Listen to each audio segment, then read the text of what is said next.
Coucou tout le monde. Voilà, ce soir, j'aimerais discuter d'une chose que je trouve pas ça très clair non plus. Voilà, c'est par rapport à ce coronavirus, hein. Toujours et toujours lui. On parle pas d'autre chose. Maintenant, c'est fixe tous les jours. Il y a que ça. On n'entend que ça. Et moi, je trouve, je sais pas si on doit continuer à en parler tout le temps, 24 heures sur 24. De toute façon, maintenant, on trouve que ça. Dans les réseaux sociaux, à la télé, il n'y a que ça. De toute façon, maintenant, on peut plus vivre, on n'entend que parler de ça.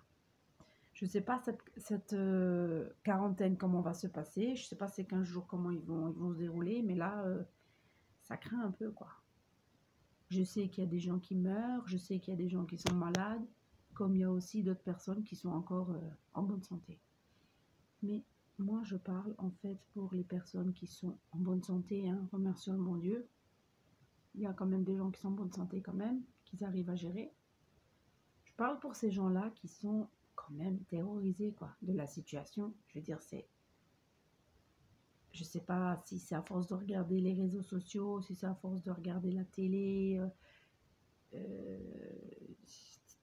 toutes ces conneries qui en parlent, quoi. Voilà, bon, c'est pas des conneries. Pour moi, c'est des conneries parce qu'on continue encore de suivre, toujours la même chose. C'est bon, quoi. On parle que de ça, matin, midi et soir. Arrêtez, quoi. Ça peut rendre une personne dingue, je sais pas, moi. Moi, j'ai une amie à moi qui vit en Italie. Elle est terrorisée.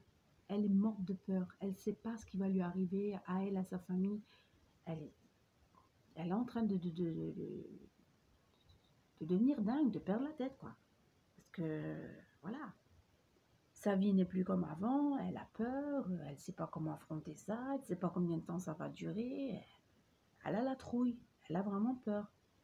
J'ai parlé avec elle ce soir, mais pas moyen de la calmer, quoi. Je lui dis, arrête de penser à ça, essaye de penser à autre chose, parce que sinon ça va te bouffer le cerveau. Mais elle me disait, non, mais moi j'ai peur, tu te rends compte, la situation qu'on est, c'est un virus mortel, et si ça vient à nous, qu'est-ce qu'on va faire? Je dis, mais arrête de penser à ça, n'y pense pas. Pense que c'est une phase, voilà, ne pense pas à ça, c'est tout. C'est un truc qui va passer, on attend 15 jours, on va voir qu'est-ce qui va se passer, voilà, je ne savais pas quoi lui dire. Elle était morte de peur, elle était terrorisée. Voilà, alors moi je trouve pas ça normal. Ok, la situation est là, il y a ce virus, il y a ce truc qui traîne, ok. Mais est-ce qu'on doit pour autant foutre les boules aux gens? Est-ce que c'est normal qu'une personne doit être terrorisée comme ça? Je sais pas moi. Il n'y a pas une façon un petit peu plus douce d'annoncer ça aux gens, pas une façon plus nette de vivre avec ça au moins pendant ces 15 jours, je sais pas moi. Après c'est vrai, on ne sait pas combien de temps ça va durer, on ne sait pas sur qui ça va tomber, combien de temps ça va durer, quel effet ça va avoir sur nous, je sais pas. Après, en plus avec ça, il y a la crise économique, il y a une crise surtout, hein. C'est pas seulement le fait d'avoir ce coronavirus sur nous, mais il y a tout qui est en train de se casser la gueule, quoi. Il y a tout. Les magasins sont en train de fermer. Quand on doit faire nos courses, on doit faire attention. Si on a quelqu'un autour de nous, mais rien n'est normal. La normalité n'existe plus. On est devenus comme des robots, quoi. On nous enferme chez nous. On doit rester là. On doit attendre. On ne doit plus penser à ça. On doit essayer de vivre coincé dans nos quatre murs. Une fois de temps en temps, on peut sortir faire quelques courses. Mais voilà, quand on sort faire nos courses ou aller autre part, on doit faire attention à ne pas être contaminé. On doit sortir avec des masques. Et si on ne sort pas avec des masques, il faut faire attention à qui on a autour de nous. Voilà, mais c'est devenu un calvaire. Je veux dire, c'est pas possible. C'est pas possible de vivre comme ça. Moi, franchement, je sors même plus. J'attends la quinzaine qu'elle passe. Et voilà. Les écoles sont fermées, hein, comme tout le monde le sait. Il y a des restaurants qui sont en train de fermer. Il y a des restaurants qui sont en train de s'en prendre plein la tronche à cause de ça, parce qu'il n'y a plus personne qui va manger. Donc, les gens font faillite, oui. Oui, on va dire ça comme ça, font faillite. Ils sont en train de perdre tout ce qu'ils ont investi, quoi. Tout ça pour un virus. Ce virus est en train de bouffer l'existence humaine, quoi. C'est en train de pourrir la planète. Ça, personne ne le dit. Ou peut-être que ça a été dit, mais personne n'a fait attention. Moi, j'en ai ma claque, j'en ai marre, donc je parle. C'est mon droit, je suis un être humain, j'ai le droit de me plaindre. Et je me plains. Parce que je trouve pas ça normal que la race humaine doit être effrayée comme ça. Il y a certaines personnes qui sont terrorisées, dont mon ami. Il y a d'autres qui la prennent un petit peu plus cool. Il y a des gens qui en ont strictement rien à foutre de la situation qui part en vacances. Hein, on a vu, hein. Et après, c'est pas ça le fait. Quand vous sortez, il faut faire attention de ne pas être malade. Parce que si vous êtes malade et vous passez à côté d'une personne où vous éternuez, où vous toussez, où vous faites ce que vous faites, vous risquez même de contaminer l'autre personne. Et après, c'est 3 mois de tôle. Voilà. Donc c'est pour ça qu'on dit aux gens, restez chez vous en quarantaine, attendez que ces 15 jours passent. Ne faites pas les Rambo, quoi. N'essayez pas de la jouer filou-filou, parce que ça va mal se passer après. Voilà. Faut arrêter de faire les malins. À ceux qui se croient malins, ben, ils resteront pas tout le temps malins. À un moment, ils vont se le prendre dans la tronche. Voilà. Donc restez chez vous. Restez chez vous. Qu'est-ce que ça vous coûte de rester chez vous? En restant chez nous, c'est pas pour le fait de rester chez nous. C'est le fait que si on reste chez nous, je répète toujours chez nous, mais c'est ça, hein, en restant enfermé, on évite que la maladie se propage, on aide un petit peu le système comme ça en restant enfermé chez nous. Mais si on sort, on empire la situation et on risque d'être malade et de se faire contaminer et de contaminer. Voilà. Si certaines personnes ne l'ont pas compris, j'espère qu'avec ma vidéo, vous l'aurez compris. Parce que moi, j'essaie de donner un coup de main. J'essaie de donner des conseils, des bons conseils aux gens, à ceux qui veulent les prendre. Ceux qui n'en ont rien à foutre, bah, c'est votre problème. Tout le monde dit... Enfin, les...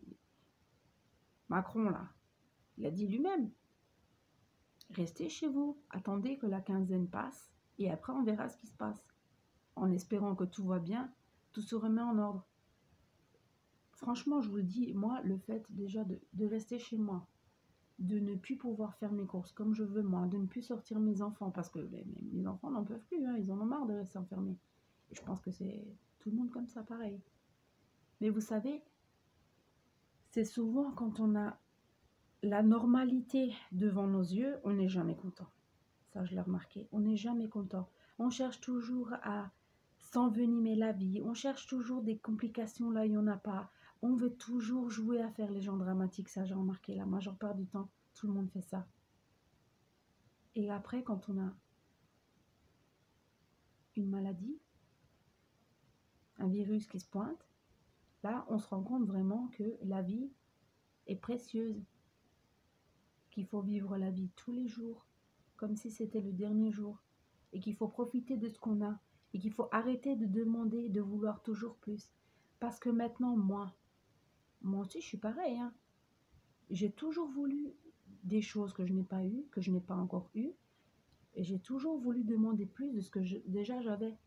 Et j'ai jamais pu m'arrêter un moment, même en priant, en disant merci mon Dieu de ce que j'ai, merci de ce que tu m'as donné, merci de me pouvoir me réveiller le matin tranquillement.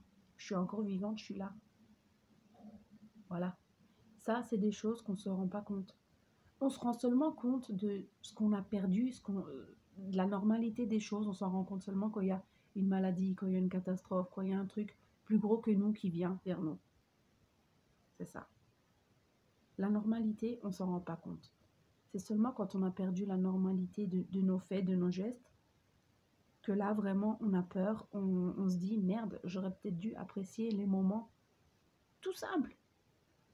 Tout simple, comme de pouvoir sortir de chez nous, aller faire les courses, ou sortir le matin accompagner nos enfants à l'école. Ça, on va devoir l'oublier pendant un peu de temps, hein. Nos enfants, on est obligé de les tenir avec nous, jusqu'à ce que la situation le permette, quoi. De pouvoir de nouveau reprendre un rythme normal, de pouvoir accompagner nos enfants à l'école, de pouvoir recommencer à travailler, parce que là, il y a certaines personnes qui ont perdu leur boulot, hein, qui sont au chômage obligatoire, et ils n'ont pas le choix. C'est comme ça, il n'y a pas le choix. Personne maintenant peut se permettre d'engager une personne à temps plein. Ça sera partiel. Ça sera partiel. Et toute cette normalité, on va devoir se la suer un petit peu, on va devoir attendre. Et franchement, moi, le jour où la vie recommencera son cycle normal, j'apprendrai peut-être à fermer un petit peu ma gueule, j'apprendrai peut-être à dire un petit peu plus souvent merci, et j'apprendrai peut-être un petit peu plus à prier, à remercier le bon Dieu de ce que j'ai et de pas ce que je veux. Je remercierai le bon Dieu de me réveiller tous les matins, d'avoir encore une famille en bonne santé, d'être moi vivante et de continuer à vivre ma vie comme elle est, simplement. Une bonne vieille simple vie normale, tranquille, mais pourvu qu'on est là, qu'on est vivant, qu'on la vit, et apprendre à dire merci, quoi. Et mettre un petit peu sa petite personne de côté, apprendre à aider les gens qui en ont besoin. Ça, il va falloir le faire aussi. Quand vous voyez des gens en détresse au milieu de la rue, ou quand vous voyez que quelqu'un vous demande à l'aide, arrêtez de tourner les dos à ces gens-là. Il faudra peut-être qu'on apprenne à aider l'humanité, il faudra peut-être qu'on apprenne à aider les gens qui en ont besoin. Le simple fait d'aider une petite vieille au milieu de la rue à traverser, c'est déjà quelque chose. Ou quand vous voyez un mendiant au milieu de la rue qui n'a rien à manger, ne croyez pas que cette personne est assise là parce qu'elle a envie de glander, de rien foutre. Non, c'est pas ça. C'est peut-être parce que cette personne a vraiment perdu tout ce qu'elle avait et parce qu'elle n'a pas la possibilité de faire autre chose. Donc de rester assis et d'attendre que quelqu'un veuille bien lui donner une petite monnaie pour pouvoir s'acheter même un café. Quand vous voyez des gens comme ça, ne leur tournez pas le dos. Offrez-leur quelque chose. Même une pièce d'1 euro. Vous savez comme ça leur fait à eux 1 euro. Et comme ça nous fait rien à nous de nous sortir 1 euro de la poche. Franchement, pensez à ça. Pensez à ça, franchement. Aidez les gens. Si vous aidez votre prochain, le bon Dieu vous le rendra. Ça, je vous le dis. Je suis pas chamane, je suis pas voyante, j'ai rien de tout ça. C'est juste que je vois les injustices dans la vie et il serait peut-être temps de s'en rendre compte et d'aider un petit peu les gens qui en ont vraiment besoin, quoi. C'est tout. Voilà. Sur ce, moi, je vous souhaite une très très bonne soirée et j'espère que ce message aura été compris du bon côté. Voilà. Bonne soirée. Au revoir.